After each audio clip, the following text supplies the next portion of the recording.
Eu abro a minha Bíblia e convido você a abrir também a sua.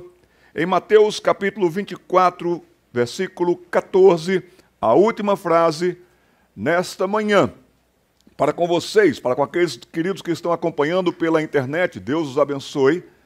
Eu gostaria de afirmar e reafirmar, e seguirmos afirmando e reafirmando o que está nesse texto sagrado, o que está no Evangelho. Jesus Cristo explicando sobre o que vai acontecer, e ele fala de uma série de situações, uma série de condições, uma série de calamidades e etc.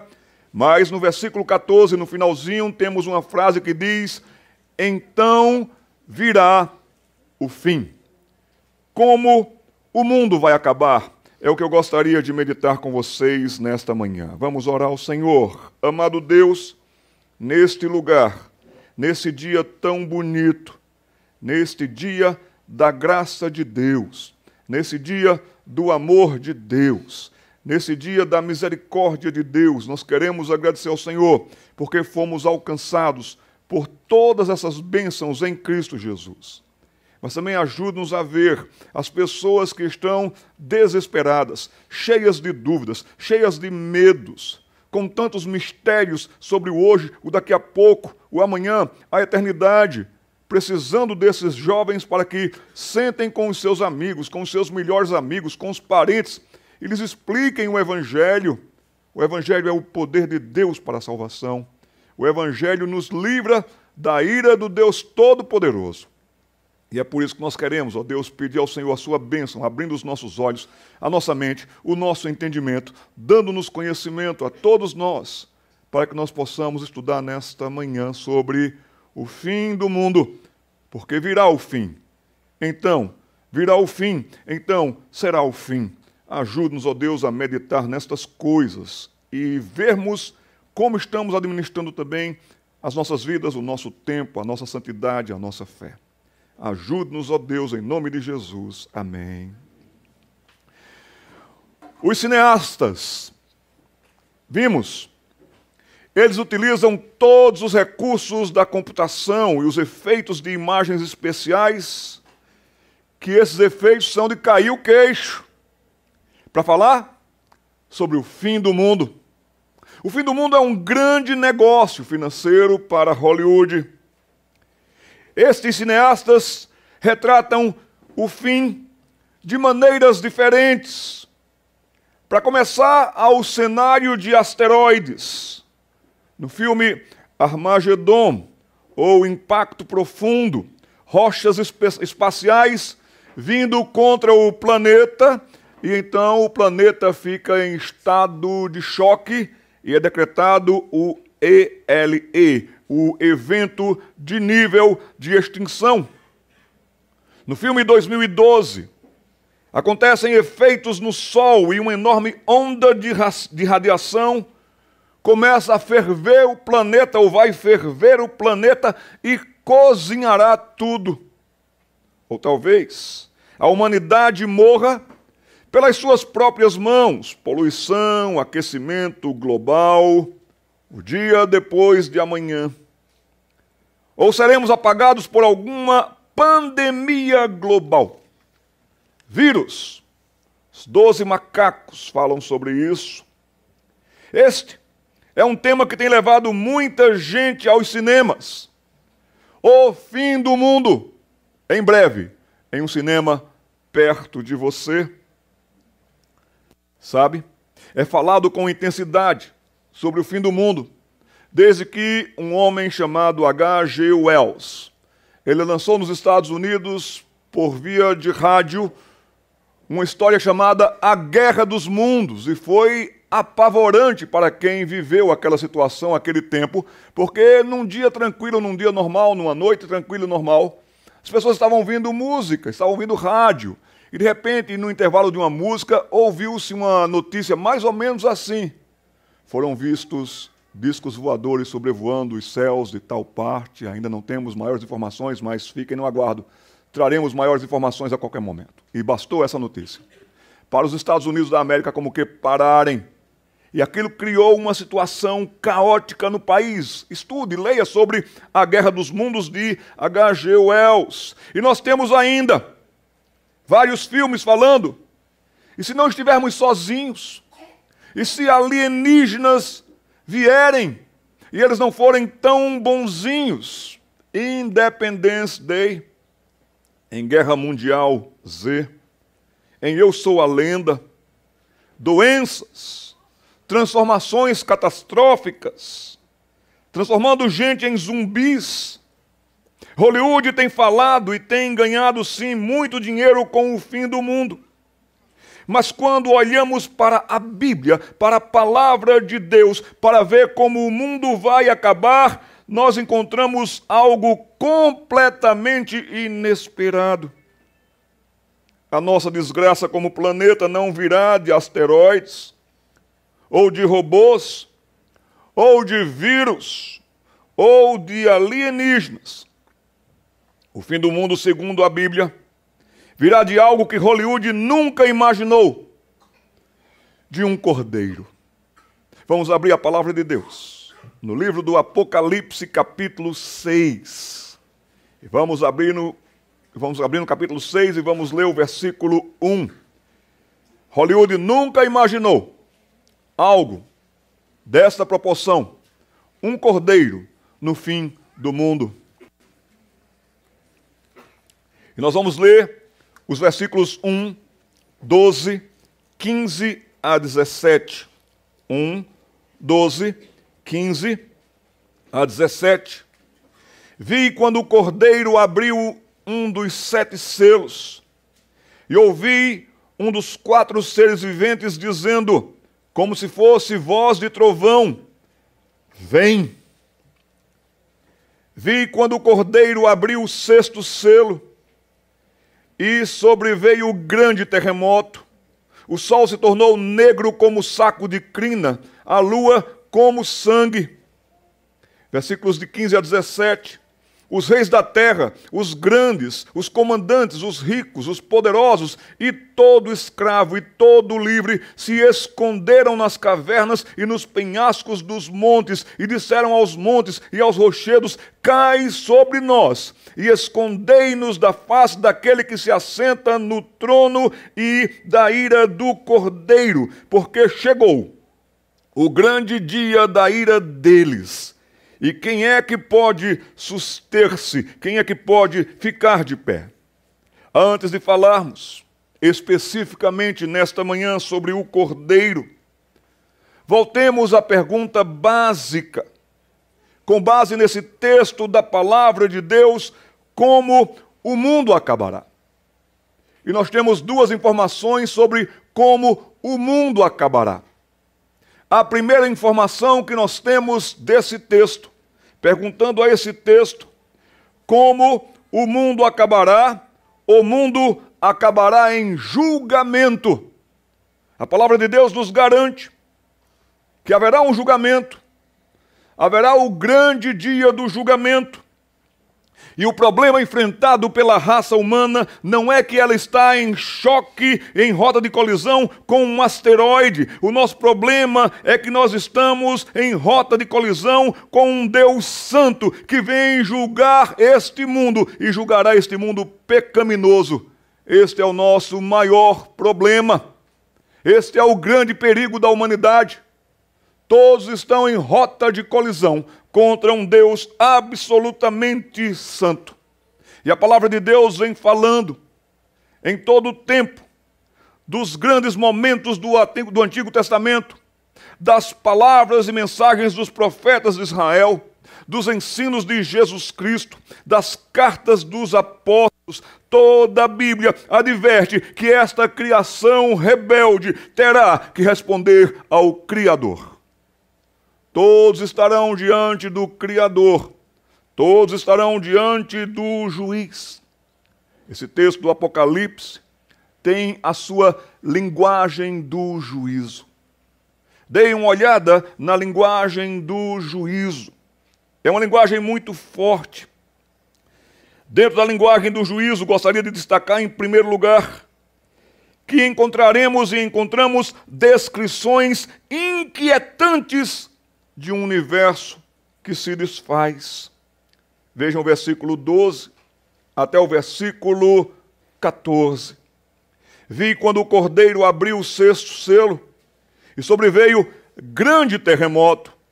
O sol se tornou negro como saco de crina, a lua toda como sangue. As estrelas do céu caíram pela terra, como a figueira, quando abalada por vento forte, deixa cair os seus figos verdes.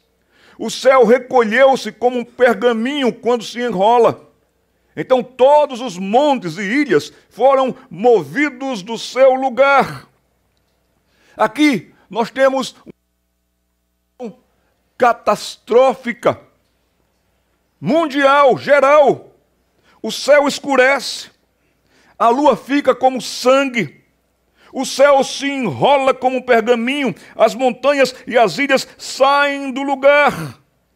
Podemos até nos perguntar nessa manhã, essas calamidades irão acontecer literalmente? Nós sabemos que, desse texto inspirado, João está também pegando do texto inspirado, por exemplo, dos profetas, essa dos figos caindo, situação de julgamento que Isaías mesmo falava sobre esse tema, sobre essa situação, em Isaías capítulo 34, versículo 4. Se vai ser literal, se é figurado, mas o que nós temos aqui é muito mais a ênfase de que será algo calamitoso. Sabe, moça, sabe, rapaz, eu resido na situação e condição da Via Dutra. Eu transito muito entre São Paulo e São José dos Campos, eu passo por aquelas rodovias de São Paulo, e de vez em quando, porque a minha cidade, não muito distante, está o presídio de Tremembé, onde estão esses que cometeram os crimes que foram falados, comentados até hoje, são notícias dessas pessoas, de gente que ajudou a matar o pai e a mãe, de gente que jogou uma criança de um andar de um prédio, estão todos lá em Tremembé. E de vez em quando nós estamos na rodovia, na Via Dutra ou em outra rodovia, e nós vemos um comboio crescendo no retrovisor. E todos nós que já moramos lá sabemos disso, que nós temos que afastar, porque aquele comboio não pode nem parar. E tem vários carros de polícia, como que tomando a situação e conta daquele carro que está transportando um preso, daquele que está ali dentro, para aquele que está em condição de julgamento. Foi como se o sol escurecesse para ele. Foi como se a lua se tornasse em sangue para ele. Não faz muito tempo, vocês lembram que um dos brasileiros foi julgado e condenado lá na Indonésia por tráfico de drogas. Seu nome, Marcos Asher. Eu fico imaginando como deve ter sido o dia da execução de Marcos Asher. O sol não teve um brilho bonito para ele naquele dia. A lua da noite anterior à sua condenação e à sua execução deve ter tido gosto de sangue na sua boca. Para ele, como que o chão sumiu dos seus pés. Essas imagens são imagens que advertem, muito mais para mim e para você, o poder da ira judicial de Deus. O poder da ira judicial de Deus. Então, a primeira linguagem que nós temos é uma linguagem muito forte, dizendo que ninguém escapa, em parte alguma. E se você estiver na rota de colisão da ira de Deus, e você está, você não tem chance alguma. Daqueles que eu vejo passar na Via Dutra, nem me afeta, nem me abala tanto, porque eles estão sendo julgados pela lei dos homens, e o meu dia continua, e eu vou seguir com os meus trabalhos. Centenas de julgamentos aconteceram por este mundo na semana que passou, e você não deixou de ir para a escola, não deixou de ir para o estágio, não deixou de ir para casa, não deixou de assistir um filme, alguma coisa. Mas nesse dia não será assim. Neste grande dia, isso envolve você, isso implica você, nada fará com que você deixe de comparecer nesse dia diante do tribunal de Cristo, nada. E para você aquele grande dia, também terá as mesmas condições e proporções. Destacaria ainda, em segundo lugar, nessa linguagem de julgamento, o ambiente desse dia. Todas as pessoas da terra estarão diante daquele que está assentado no trono. Versículo 16, a primeira parte nos diz: e disseram esses homens, montes e rochedos, cai sobre nós. Todos eles disseram, mas quem são esses homens? Versículo 15 responde: os reis da terra, os grandes, os comandantes, os ricos, os poderosos, e todo escravo, e todo livre, se esconderam nas cavernas e nos penhascos dos montes. Nós temos 7 classes de pessoas nesse versículo 15. O Apocalipse trabalha muito com o número 7, um número de perfeição, de todo, significando que onde você estiver nestas classes aqui, de social, de presença, de poder, você estará naquele grande dia diante de um grande trono. A palavra de Deus diz que jamais, jamais qualquer pessoa poderá escapar. Por quê? Porque esse é o grande dia em que Deus, e Ele vem, e Ele está assentado no seu trono, e o Cordeiro está irado. Nos dizem isso o versículo 16. Mostram a soberania e o poder absoluto. Mostra também a sabedoria absoluta. E você pode, nessas condições de prisioneiros atuais, em trânsito de julgamento atualmente, até você pode contratar um bom advogado, você pode gastar todo o dinheiro que você tiver, e eles usarão de todos os argumentos, eles terão todos os recursos para que você escape, ou pelo menos para que você se veja livre de ter a sua pena de tal maneira.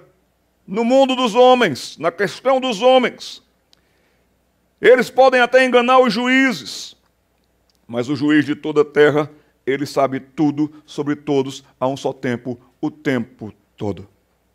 Ele sabe o que você fez. Ele conhece todo o motivo pelo que você fez. Ele conhece toda a motivação do seu coração. Jamais, jamais, ele é convencido do contrário. E jamais virá recurso quando ele vier contra você. Deus é absoluto Rei. Deus é absoluto Senhor. Deus é absoluto conhecedor. Deus é absoluto perscrutador. Nada lhe foge do saber e do conhecer. Nada. Ainda a palavra não lhe veio à boca. Ele já sabe o que você quer dizer. Ele conhece as intenções do seu coração. Ele sabe da maneira como você olha, como você deseja. O mundo, então, terminará quando Deus chamar sua Suprema Corte para a sessão. E ainda dentro dessa linguagem de julgamento que nós vimos aqui e vemos aqui, esse evento é absolutamente terrível. Esse evento é chamado de o grande dia da ira deles. Versículo 17 diz: porque chegou o grande dia da ira deles. Neste mundo que cada vez mais quer tentar domesticar o Evangelho, neste mundo que quer trazer o politicamente correto e colocar como uma sela em cima do Evangelho politicamente correto, segundo a visão desses homens, às vezes nós ficamos encucados e até temos dificuldades com essa palavra ira. Até porque quando pensamos na palavra ira, o parâmetro somos nós irados. Aí nós podemos até pensar num motorista estressado no trânsito, ou de xingamentos de alguém extremamente furioso, ou quem sabe um manifestante desses de rua bem exaltado. E Deus é assim? E a ira de Deus é esta? Será que Deus, como nós, Ele está fora do controle? Ele está fora da sua mente? Falando bem popularmente, isso aí. Será que Deus perdeu a cabeça? E a Bíblia não diz que Deus é amor? Sim, Deus é amor. E a palavra de Deus nos garante isso. Mas ele também é santo, santo, santo. Isso significa que ele é absolutamente puro. Isso significa que ele não suporta o mal, ele não suporta o pecado. Este é o grande Deus. Este é o Senhor. Mas sabe, nós também não suportamos o mal. Nós também temos um senso de justiça dentro de nós. Nós não suportamos os transgressores. E diante da transgressão que você e eu vemos, lidamos, conhecemos, diante da maldade, diante da injustiça, em Goiás, em São Paulo, no Rio Grande do Sul, nós fazemos imediatamente a pergunta: e cadê a polícia? Onde está a polícia? Onde está a justiça? Só que com os outros e para com os outros nós perguntamos imediatamente: cadê a polícia? Onde está a justiça? Mas e quanto a nós? E quanto a mim? E quanto a você? Nós tendemos a pensar, moças e rapazes, que os nossos próprios pecados não são tão ruins assim. Mas a palavra de Deus não diz isso. O Evangelho não diz isso. E Deus lhe conhece, Deus já viu você, e Deus sabe dos seus pensamentos, e Deus sabe como você é, e a palavra de Deus lhe mostra nesta noite, nessa manhã, melhor dizendo, todos pecaram. Todos pecaram, é assim que Deus vê, nesta manhã, todos aqui. A palavra de Deus também nos diz que não há justo, nenhum sequer. Esse rostinho bonito que está ao seu lado, você pode até estar encantado com esse rostinho bonito que está ao seu lado, mas Deus olha e Deus diz: injusto, injusta, podre. Não há justo, nenhum sequer. Você trabalha para o pecado, seu coração trabalha para o pecado, sua mente trabalha incansavelmente para o pecado, você pensa no pecado, você age para o pecado, você é um trabalhador insaciável e incansável para o pecado e pelo pecado, e deixe-me dizer para você que o salário do pecado continua sendo a morte. E todos nós trabalhamos para o pecado. Deus, Ele é o juiz perfeito. Por que enfatizo isso? Ele sabe tudo sobre nós perfeitamente. Até dos nossos pecados ocultos que nós nem nos lembramos. Esses pecados ocultos nossos não lhe são ocultos, Ele sabe. E as evidências estão todas abertas e claras. Todos os seus desejos maus, podres, sujos. As suas mentiras, as suas fofocas, os seus abusos, negligências, ganância, roubo, orgulho, luxúria, adultério, aborto, exploração, trapaça, vaidade, farisaísmo, egolatria, idolatria, egoísmo e muito mais. Deus sabe de tudo profundamente. Não há justo, nem há quem busque a Deus. A palavra de Deus nos diz que todos se extraviaram e todos se fizeram inúteis. O Salmo 58, versículo 3 diz que desde a concepção desvia-se o ímpio, desde a sua concepção você é ímpio. O Salmo 58, versículo 3 diz que nascem e já se desviam proferindo mentiras. Nós nascemos em iniquidade. Mas não tenha nenhum problema com a ira de Deus, porque não é como a nossa ira. Mas você terá grande problema se você tiver que enfrentar a ira de Deus. Sabe por quê? Porque a ira de Deus, ela é perfeita. Absolutamente perfeita é a ira de Deus. É uma ira equilibrada, uma ira justa. E ele vem contra aqueles que agem com desdém para com a sua lei e para com o pecado. Você precisaria ler de novo e ler com muita atenção e cuidado o que está escrito em Romanos capítulo 1, versículos 18 até o final do capítulo. Em Romanos capítulo 1, versículos de 18 em diante, começa dizendo assim: a ira de Deus se revela do céu contra todos. Mas ali tem pessoas que gostam do pecado, vibram com o pecado, aplaudem o pecado, e os pecadores, e até incentivam: pequemos mais, vamos pecar mais. Então, a ira de Deus é a resposta apropriada do santo e justo juiz a um mundo que o ridiculariza e que tem a sua lei por desprezo. Você já imaginou se Deus nunca julgasse o pecado e o mal no mundo?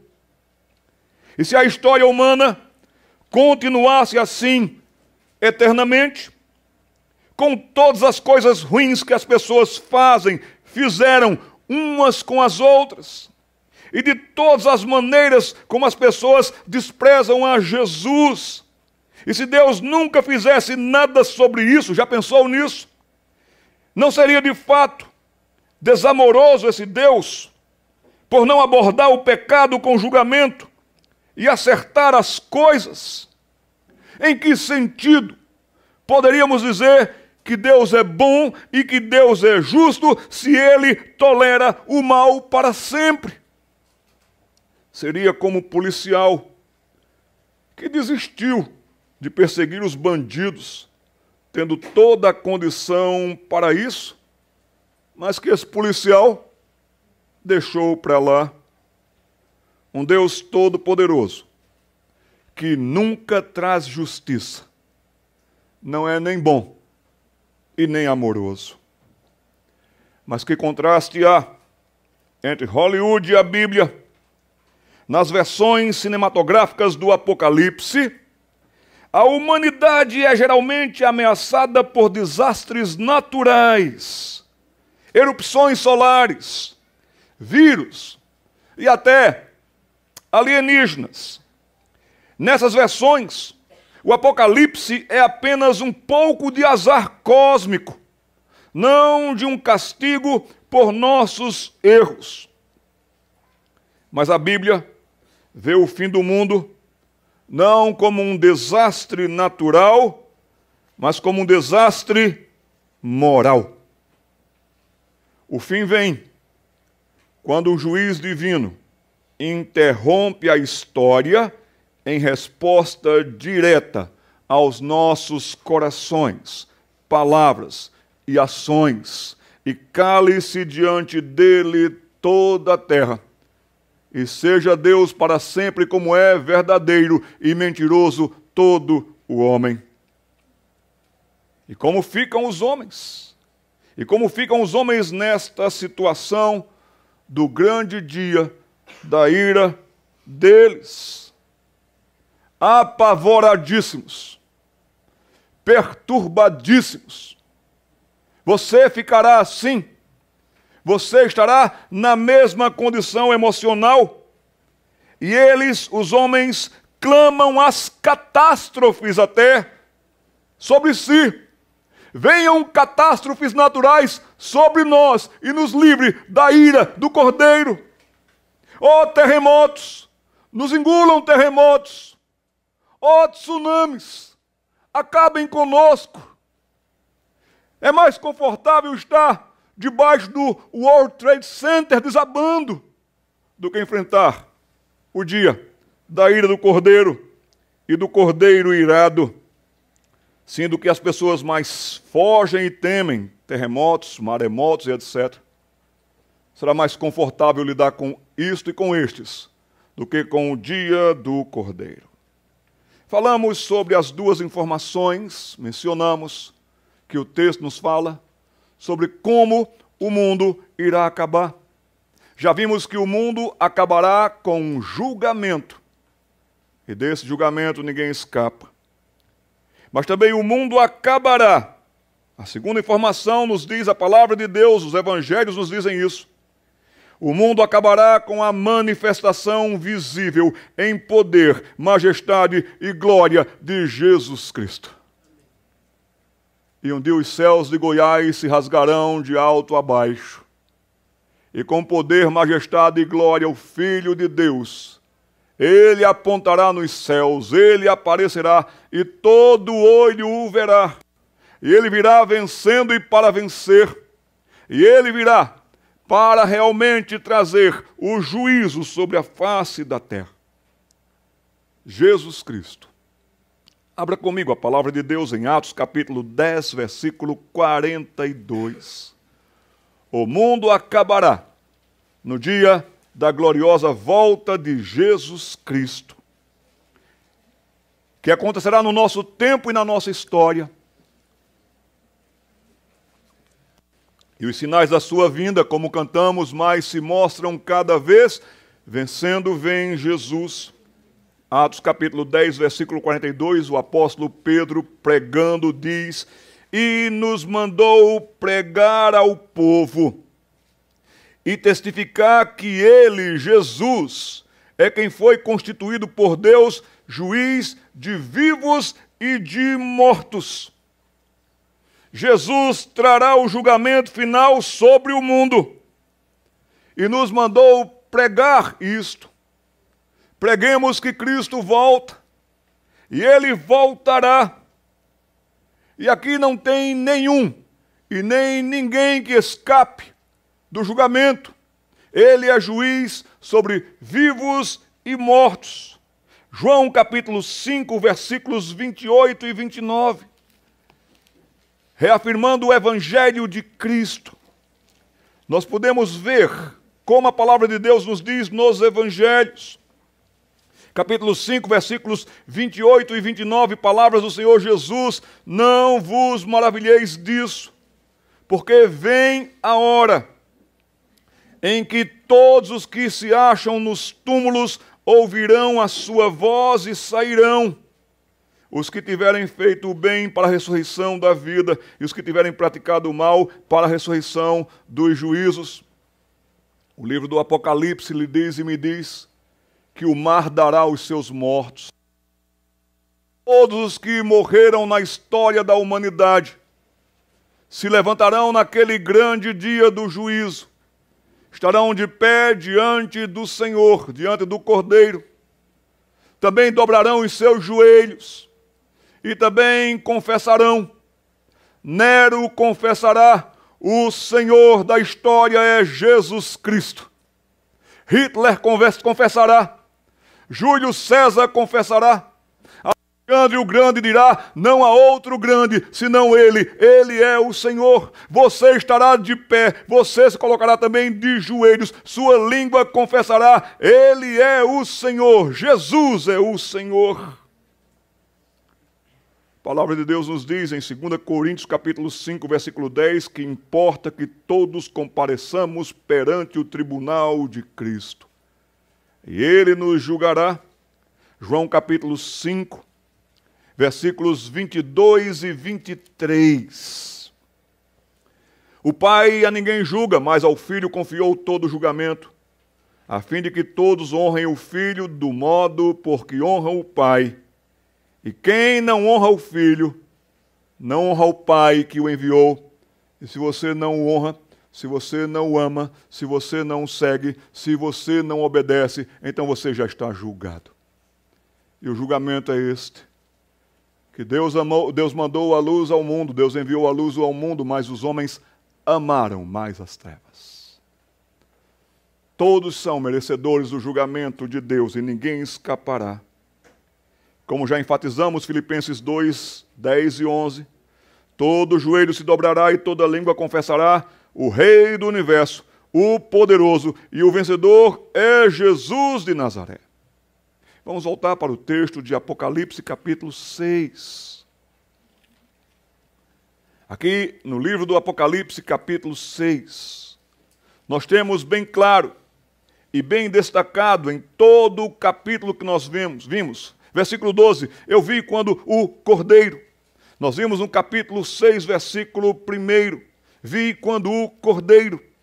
Nós vemos também aqui no versículo 16, lá no finalzinho, também temos a ira do Cordeiro. Quem é o Cordeiro? Nesse contexto histórico perigoso para os cristãos que estavam sendo perseguidos, É a linguagem código no Apocalipse para Jesus Cristo. E como escaparemos nós, se negligenciarmos tão grande salvação? E como escaparemos nós, se negligenciarmos tão perfeito Salvador? E como escaparemos nós, se desprezarmos o dia de hoje, o amor de Deus? Como escaparemos nós? Não escaparemos. Nos filmes de Hollywood, as pessoas conseguem escapar do fim do mundo. Já notaram? Todos os filmes. Em um deles até alguém diz assim: conseguimos adiar o apocalipse. Mas não o fim do mundo, de acordo com a palavra de Deus. Então, moça, rapaz, vocês que me escutam pela internet, para fugir hoje do dia da ira do Cordeiro, fuja exatamente para o Cordeiro. Corra para o Cordeiro. Não deixe passar este momento. Corra para o Cordeiro, porque só o Cordeiro pode lhe livrar. Só o Cordeiro pode lhe salvar. Só o Cordeiro pode fazer por você o que você não poderá fazer por você nunca, e nem naquele grande dia da ira do Cordeiro. Por graça de Deus, moça, por graça de Deus, rapaz, nós lemos Apocalipse capítulo 6. Mas hoje é o dia aceitável do Senhor. Hoje é o dia da salvação. Antes do capítulo 6 tem o capítulo 5. Abra comigo lá. Antes do capítulo 6 tem o capítulo 5. E no capítulo 5 nós somos apresentados ao Cordeiro sacrificial de Deus. O Cordeiro que foi o nosso sacrifício. Versículo 8, nós lemos: e quando tomou o livro, os 4 seres viventes e os 24 anciãos prostraram-se diante do Cordeiro, tendo cada um deles uma harpa e taças de ouro cheias de incenso, que são as orações dos santos. E entoavam um novo cântico, dizendo: digno és, Cordeiro, de tomar o livro e de abrir-lhe os selos, porque, Cordeiro de Deus, foste morto, para com o teu sangue comprar para Deus os que procedem de toda tribo, língua, povo e nação. Ó Cordeiro, foste morto, e com o teu sangue compraste. O Cordeiro sacrificial de Deus está sendo apresentado mais uma vez hoje a você. E deixe-me dizer para você, moça, rapaz, e já houve um julgamento. E já houve um terrível julgamento. Já houve, para você que me escuta nesta manhã, você que me vê pela internet nesta manhã, se o Espírito Santo está trabalhando no seu coração, convencendo que você é pecador, convencendo da verdade da palavra de Deus e do seu Cristo, Jesus Cristo, então deixe-me dizer para você que já houve o seu julgamento, porque Deus não está preso e Deus também não está limitado ao nosso tempo. Tanto é que o Cordeiro já foi morto antes da fundação do mundo. Houve um julgamento um dia, num ponto geográfico da Palestina, em que um homem foi levantado numa cruz, e sobre este homem e mais ninguém foi dito sobre ele: eis o Cordeiro de Deus, que tira o pecado do mundo. Eis o Cordeiro de Deus que tira o pecado dos goianos. Eis o Cordeiro de Deus que tira o pecado dos brasileiros. Eis o Cordeiro de Deus que tira o seu pecado. Corra para o Cordeiro. Ele foi levantado na cruz. E a palavra de Deus diz que a ira de Deus caiu sobre ele. E a palavra de Deus diz que ele era um ferido de Deus. E a palavra de Deus diz que o castigo que nos traz a paz, ele levou sobre si. E a palavra de Deus nos diz que ele clamou: Deus meu, por que me desamparaste? E Deus se voltou os olhos contra. E Deus disse: todo pecado está sobre ele. Sabe, naquele dia, há cerca de 2000 anos atrás, naquele ponto geográfico na Palestina, você pode ter os mesmos efeitos catastróficos do último dia. Houve um grande terremoto. Deus mostrou a sua fúria. A natureza entrou em colapso. O sol, sim, escureceu. Foi feito noite naquele dia. Noite de dor. Noite terrível. E no último momento da cruz, o Filho de Deus reúne toda a sua força, que já está acabando como homem. E ele solta um grande brado. E o brado de Jesus ecoa até hoje, chega aqui, está consumado, está pago, tetelestai, eu pago a conta dele. Eu reconcilio com Deus, eu recebo a ira de Deus sobre ele, que vinha sobre ela, eu recebo a ira de Deus. Moça, rapaz, as catástrofes do Apocalipse 6, todas elas, Jesus levou sobre si. E sabe de uma coisa? Agora só nos resta, nas promessas de Deus para esse mundo, o fim do mundo. E ele prometeu julgar o mundo com justiça. E ele prometeu que ele vai voltar. E ele prometeu que, ressoada a trombeta de Deus, os mortos se levantarão, todos serão reunidos diante da presença dele. E toda língua confessará com os seus joelhos dobrados que Jesus é o Senhor.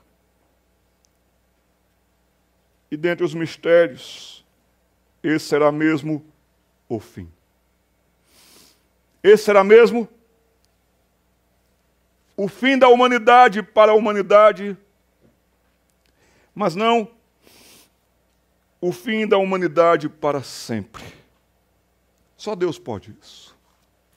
E para sempre estaremos para sempre com o Senhor, ou para sempre onde cabe aos rebeldes, a saber, a segunda morte, separação total e absoluta, existindo conscientes no inferno. Mas você não precisa passar por esse grande dia com esse grande pavor. Nesta manhã, você já pode dobrar os seus joelhos e dizer: Jesus Cristo é Senhor. Jesus Cristo é Senhor. De todo o seu coração. E se com o seu coração você confessá-lo, Ele virá para você. Fará em você morada. E você pode dobrar os seus joelhos em adoração diante do Cordeiro que foi morto, ressuscitou e vive para todo sempre. Não podemos imaginar como será o grande dia da ira do Cordeiro. Mas convido você a usar da sua imaginação que Deus lhe deu para imaginar como será o grande dia do nosso encontro. Ele virá. A palavra de Deus diz que nós subiremos. O texto de Tessalonicenses, a segunda carta, na linguagem em grego é muito bonita. Como que nós faremos perfilados um cortejo para a chegada de Jesus. E enquanto ele estiver passando, vindo em poder, majestade e glória, à medida que ele vai passando, nos diz o texto que nós somos como que filamentos. E a glória dele vai nos glorificando. E nós ficaremos glorificados. E nós teremos os nossos corpos gloriosos, prontos para a eternidade. Ele reunirá todos na sua presença. Já pensou nesse dia? Já imaginou nesse dia? Os olhos dele vão se encontrar com os seus olhos. E ele vai sorrir para você. E ele vai lhe chamar pelo seu nome. Venha. E entre de posse do reino, que você está preparado desde a fundação do mundo. Nessa manhã eu quero convidar você a sair daqui diferente. Sabendo que não importa quando, mas importa que acontecerá esse dia. Esse grande dia, o dia da sua volta, o dia do nosso encontro com Ele, então, acontecerá. Mas hoje é um grande dia, como nos disse Pedro. Vão pregar. Vão falar. Vão viver. Se alegrem porque hoje a vossa redenção está mais próxima do que quando no princípio cremos. Vamos curvar nossas cabeças. Vamos fechar os nossos olhos. Moça, rapaz, como você quer sair daqui nessa manhã? Eu não sei quem você é, nem você direito sabe quem você é, o que está fazendo da vida, na vida, cursos e etc. Mas que tal sair daqui com a certeza? Eu quero glorificá-lo. Eu quero levar Deus a sério. Eu quero viver para o louvor da sua glória. Eu quero que os outros vejam Cristo em mim, a esperança da glória. Eu quero falar de Cristo. Se você quiser orar comigo, você vai se colocar de pé e eu vou orar com você e por você. Rapaz, moça, quer orar comigo dizendo, pastor, eu quero sair daqui diferente, levando a vida cristã a sério, investindo todo o meu tempo e tudo que Deus me deu para fazer para a sua glória. Alguém coloca-se de pé, eu quero orar por você. Deus abençoe. Deus abençoe. Deus abençoe. Deus abençoe. Deus abençoe. Deus abençoe vocês. Deus abençoe você, jovem. Deus abençoe você, moça. Deus abençoe você, moça. Deus abençoe você, moça. Deus abençoe vocês. Deus abençoe. Deus abençoe você, moça. Há mais alguém? Há mais alguém? Deus abençoe você, rapaz. Deus abençoe você, moça. Deus abençoe você, moça. Deus abençoe você, rapaz. Há mais alguém para quem essa conferência falou profundamente ao seu coração? Deus abençoe você. Há mais alguém? Deus abençoe você. Há mais alguém que diz assim, eu quero sair daqui diferente, pastor. Deus abençoe você, rapaz. Deus abençoe você, moça. Deus abençoe você, rapaz. Há mais alguém? Eu quero orar por você. Amado Senhor e Deus, muito obrigado porque nós, indignos pecadores e merecedores de toda a punição e condenação eterna, vivemos errados, somos errados, praticamos o erro, amamos o erro. Um dia o Senhor interveio na nossa história e disse, pare com isso. E o Senhor, de fato, interrompeu uma história de tragédias, quando o Senhor nos fez conhecer Jesus Cristo. Quando nós não só ouvimos, mas entendemos, reconhecemos o nosso estado, nos arrependemos e confessamos, tem misericórdia de mim, pecador. E o sangue de Jesus Cristo, o Cordeiro de Deus, purificou as nossas vidas, os nossos pecados foram perdoados em Cristo Jesus. Mas, ó Deus, enquanto aqui vivemos, tantas vezes nos confundimos, até mesmo diante de testes, provações, provocações. Eu quero pedir que o Senhor nos ajude a não tirarmos nunca da mente o dia da volta de Jesus Cristo. Quero pedir ao Senhor que nos dê toda a lembrança de que o que estivermos fazendo para sermos os melhores sapateiros ou engenheiros ou faxineiros, que devemos fazer para a glória do Senhor e aproveitar as oportunidades para manifestá-lo como sabemos que devemos fazer. Dê aos nossos lábios que estavam gostando de enganar a verdade de volta. Dê às nossas mentes que estavam sendo influenciadas por pensamentos outros, ideias terríveis, podres e sujas. Dê-nos a mente de Cristo. Faça das nossas vidas, Senhor, no tempo que nós temos ainda, vidas úteis ao Evangelho de Cristo nesse mundo. Que o Senhor lhe abençoe, moça, que o Senhor lhe abençoe, rapaz, que o Senhor lhe guarde, que o Senhor faça resplandecer sobre você o seu rosto, que o Senhor lhe dê a paz. Pode sentar. Deus abençoe.